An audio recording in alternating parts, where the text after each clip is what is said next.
Summary.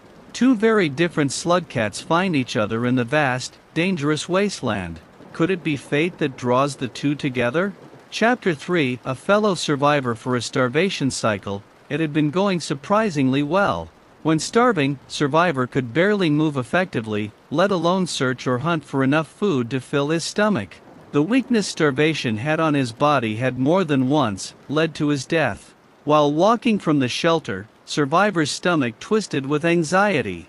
Dying by starvation was a rough way to go, as he would know from first-hand experience. Luckily, survivor had found blue fruit very close to the shelter, low to the ground, and easy to reach. The fruits weren't enough to completely satisfy his rumbling stomach, but they were enough to get rid of the worst of the hunger pains and regain some of his energy. He still got exhausted fairly quickly, but at least he didn't have to stop to rest every 30 seconds anymore. He moved on with newfound optimism. Perhaps this cycle would be a good one, free of predators, even? Survivor sighed. Okay, that was probably too much to ask. He glanced up nervously as he moved through corridors with a low ceiling, ensuring he wouldn't be ambushed by a dropwig. His ears had twitched as he exited a pipe to an outside area, and he picked up the telltale chirp of batflies. Granted, survivor's attempt to catch batflies last cycle didn't end well, but last time, he was stressed out, trying to escape the rain, panicking. Now he was feeling confident and ready for any challenges that would be thrown his way. This sudden feeling of confidence, paired with his hunger, spurred him to try to catch a few. To his surprise, it had been much easier than normal. The batflies barely flew higher than a couple feet above the ground, and, considering their lethargic flying, they were quite easy to catch. Before long, survivor held 2 batflies, one in each paw. He laughed to himself as he took a bite out of one of the squirming flies. So far, so good. In his confidence, survivor failed to keep an eye around him, which came back to bite him when he suddenly heard a hiss from behind.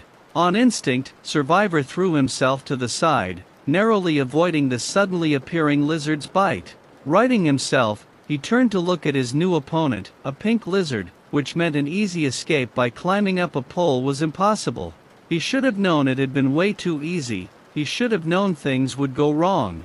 He got confident, and he ended up being blindsided by his arrogance. Luckily for survivor, he developed pretty fast reflexes. The lizard tried to take him by surprise, charging forward and reacting quickly.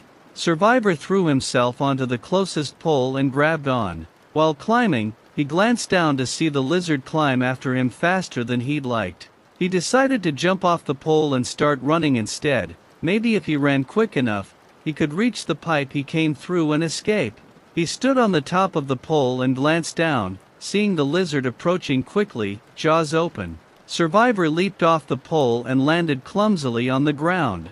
After recovering quickly, he got to his feet and made a break for it. The pipe was fairly close, and survivor had a big head start. He would surely make it. His plans of escape were thwarted when the lizard suddenly appeared in front of him, popping its head out of a hole in the ground. It knows shortcuts.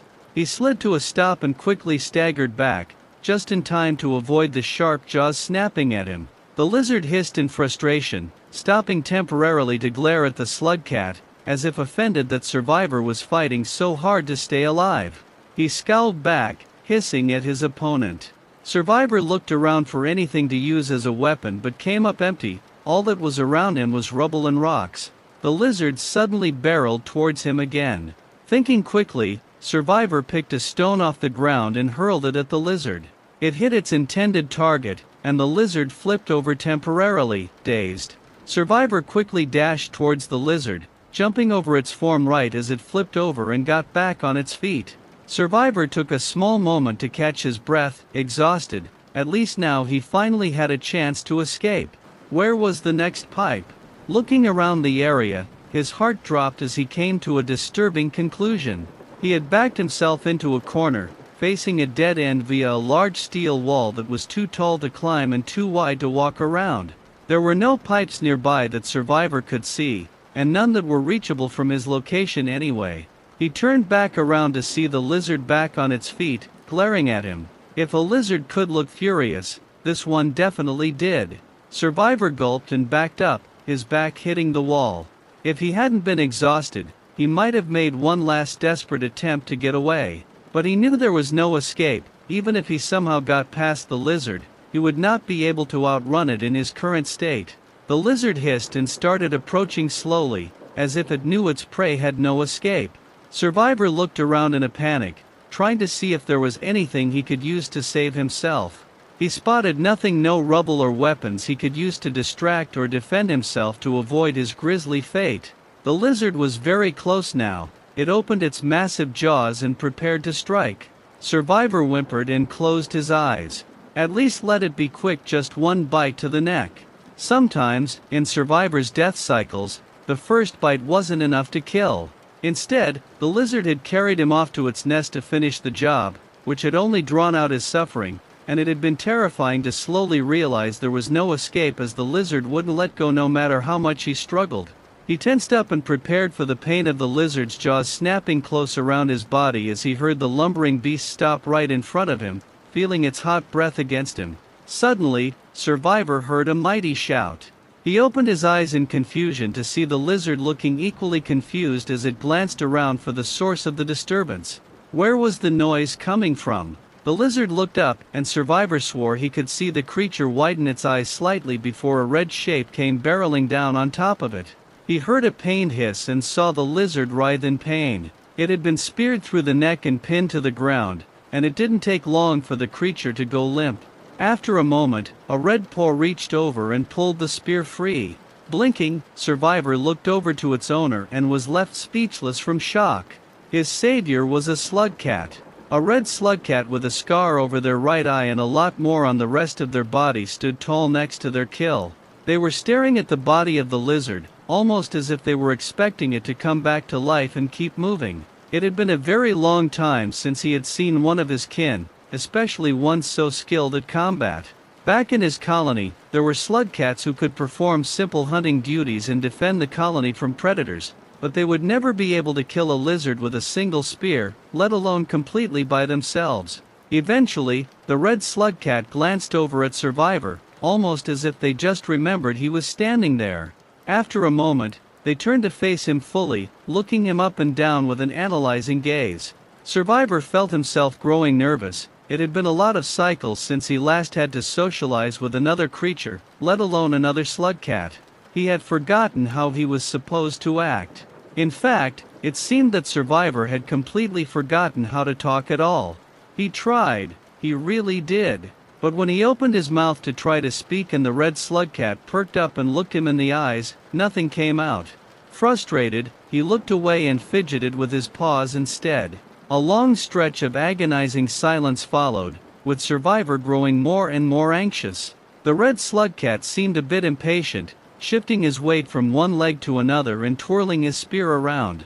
The other slug cat stopped moving after a moment, appearing to be deep in thought, before suddenly turning away, apparently preparing to walk off. Survivor suppressed a whine of fear. He didn't want to be left alone again, especially not when he finally found another slug cat. Maybe they were a new member of the colony? Maybe they knew the way back?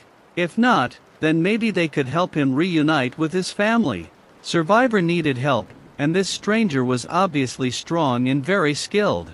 With a newfound determination, he opened his mouth again to speak. Before Survivor had a chance to say or do anything, the ground shook around them. He flinched and yelped loudly in fear. The red slug cat hadn't reacted at all to the shaking, but he turned to glance at Survivor after his cry. The white slug cat felt his face turn red out of embarrassment, and he wanted nothing more than to run and hide his face from the gaze of the handsome, mysterious stranger. After a short while of staring at Survivor, the other slug cat's gaze seemed to soften, if only slightly. They seemed to be deep in thought for a short moment before seemingly coming to a conclusion of some sort. "Follow me," they said in a raspy voice that was cold as steel as they abruptly turned around and started walking away. Survivor jumped a bit at the sudden command, hesitantly following the stranger. The stranger led him through a few pipes as the rumbling started, and Survivor whimpered slightly at the thought of getting his coat wet and having to spend another hibernation shivering in a cold shelter. Luckily, they were currently traveling room to room inside, meaning it would take longer for the water to reach them and the flooding to start. As Survivor came out the other side of a pipe in a hurry, trying to keep up with the fellow slug cat, he noticed them waiting by the entrance of the shelter, looking back to see if Survivor was still following along. When they saw him, they nodded in his direction before waving him over and climbing inside. Survivor was about to immediately clamber through into the shelter when he noticed a few blue fruits hanging just outside. After a moment's uncertainty, he grabbed 3 of the fruits, 1 in each paw and 1 in his mouth, before quickly following the stranger into the shelter.